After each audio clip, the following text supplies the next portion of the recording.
May dahilan para magpasalamat.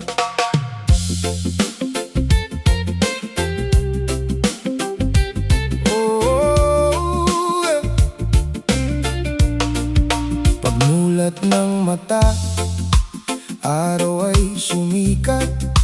May bagong pag-asa sa bawat paglingon.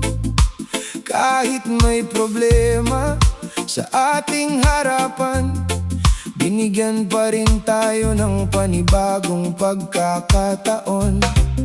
Kahapon ay tapos, di na mababalikan. Ang bukas ay lihim, walang nakakaalam. Kaya habang may oras, habang may buhay, pahalagahan natin ang bawat araw. Hindi natin hawak ang oras ng buhay. Hindi natin alam kung kailan matatapos.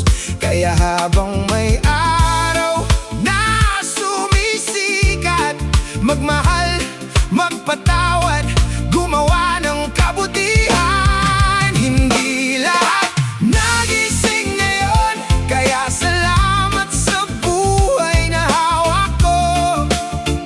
Kahit may luha, kahit may pagsubok, may pag-asa habang humihinga pa. Hindi lahat nagising ngayon, kaya yakapin ang mga mahal sa buhay. Huwag nang ipagpaliban ang kabutihan, dahil ang oras ay di bumabalik kailanman.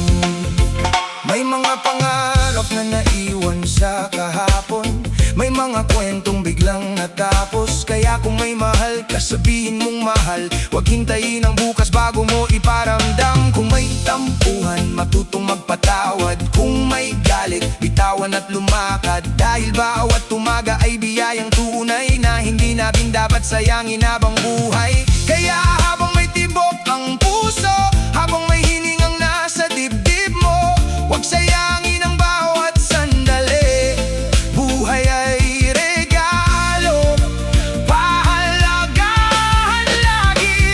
Hindi lahat nagising ngayon, kaya salamat sa buhay na hawak ko.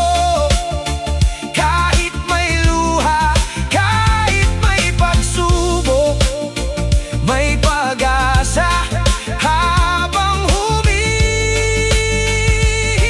pa.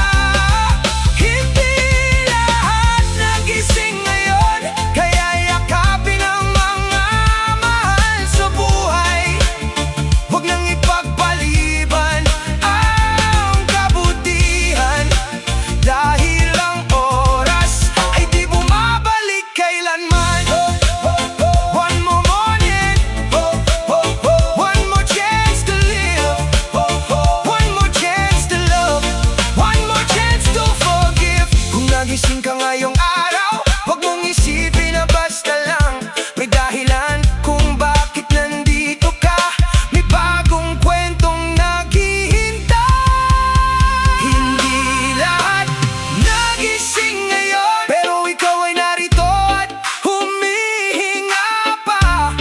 Kaya sa bawat tibok ng puso mo, sabihin salamat sa buhay na ito. Hindi lahat nagising ngayon, kaya gamitin ang oras na mayroon ka. Magmahal, magpatawad, gumawa ng mabuti, at mabuhay nang may pag-asa. Bagong umaga, bagong pagkakataon. Kung nagising ka ngayon, may dahilan para magpasalamat.